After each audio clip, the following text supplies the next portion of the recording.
Yan po ay kalsada, highway. And then ito po sa kanan na ito yung mga malalawak na mga lupain na kanilang sinasaka. So napakalaki po ng sira dito sa Oriental Mindoro, dulot ng mga ghost project.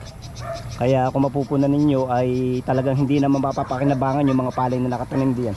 So ipapasyal ko kayo dun sa dulo.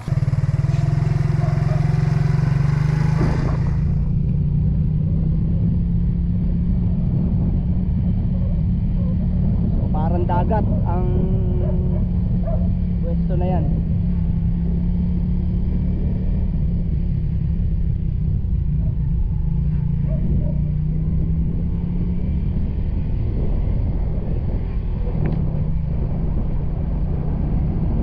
Sakay tayo ngayon ng motorsiklo at ating tinitingnan yung mga pagbaha dito sa Oriental Mindoro.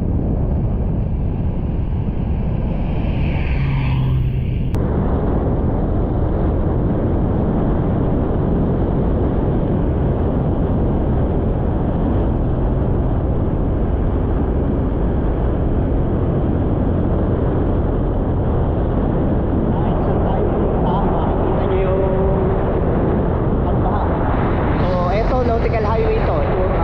Nautical highway yan. So sa part na ito medyo malalim na rin, pero hindi pa ito yung mga malalalim na part. Ito ay sample pa lang sa mga ipapakita ko sa inyo ngayon.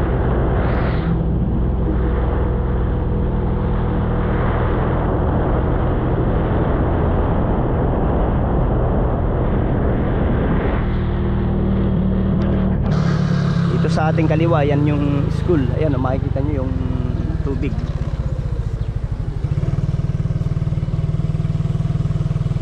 Pakita mo yung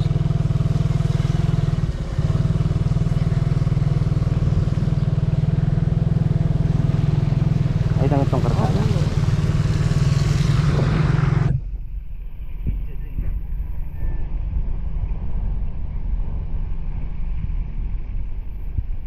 So itong part na to hindi na natin ito maladaanan kasi medyo malalim na rin to.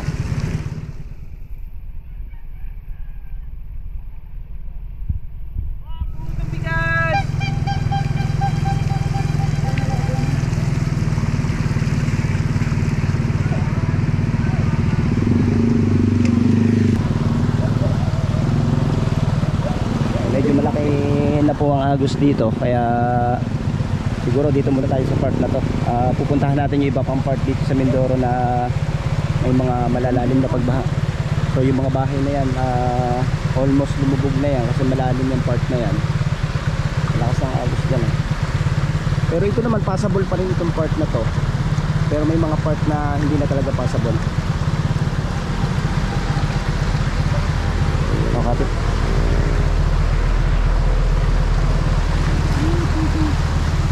Vamos na ba? Okay.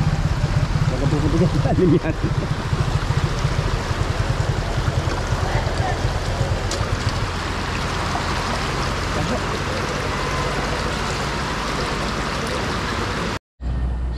So ito yung school, elementary school. So kung mapupunan nyo, halos kalahati niyang school na yan ay nakalubog sa baha.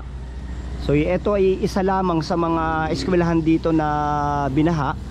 Pero dito sa buong Oriental Mindoro, yung ibang part dito ay talagang napakalaki ng baha, lalong-lalo na dun sa mga area na mabababa. Kaya lang hindi natin mapupuntahan talaga yung mga area na yun kasi nga limited yung ating ginagamit na transportation para maipakita sa inyo. So ngayon naman ay pupuntahan natin yung area doon na kung saan ay hindi rin makadaan yung mga maliliit na sasakyan.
saan ay hindi na passable yung mga sasakyan.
Sakwak ng anong tubig.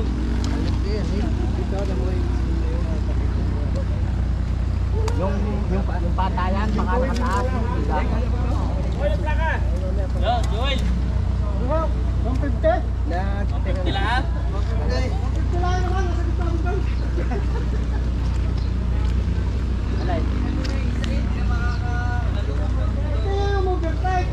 Hindi na kaya, baka magbenta mo yung pasok sa clutch. Overtake ako, tira sumabi ko mula.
Ito ay mismong bayan ng Nauhan kung saan maraming mga ghost project pagdating sa flood control. Kaya ngayon itong bayan ng Nauhan na nagsasuffer kasi ito nga yung mga naging epekto nitong tinatawag nating mga ghost project ng DPWH dito sa Oriental Mindoro. Isa ito sa mga epekto, kaya makikita ninyo ngayon at pakikita ko sa inyo yung mga pagbaha na nagaganap dito ngayon.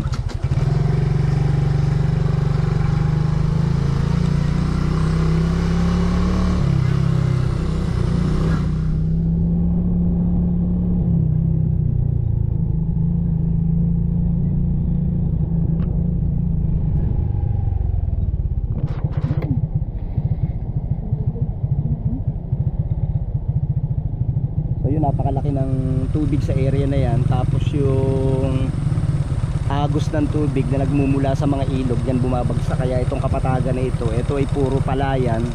So mapupunan ninyo itong mga palayan na ito, sira na to, hindi na mapapakinabangan ito. Milyon-milyong puhunan ng mga magsasaka dito ang mawawala. So, napakalaki ng epekto dito.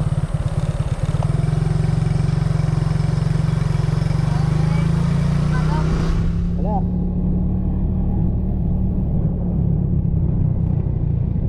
Ito puro pala ito.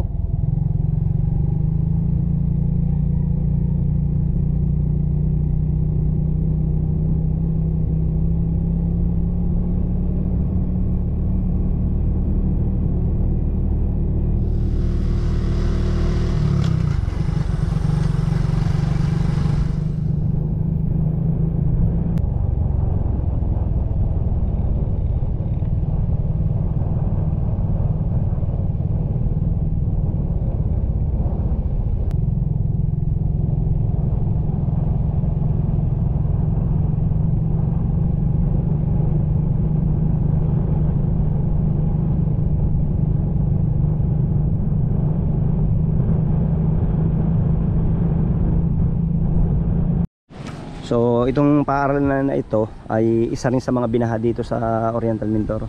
So makikita nyo yung baha na yan. Palalim pa ng palalim yung tubig kasi yung tubig galing dun sa bundok ay bumabagsak dito sa kapatagan. Kaya kung mapupunan nyo ay lumalalim pa yung level ng tubig dito. Tapos yung area na yan, dyan napakalaki rin ng baha sa dulo na yan.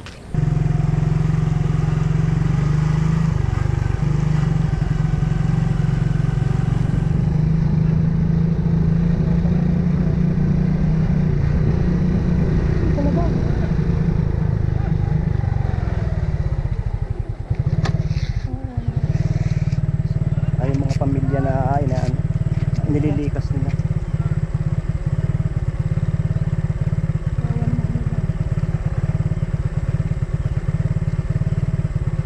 Malang yung kalabaw.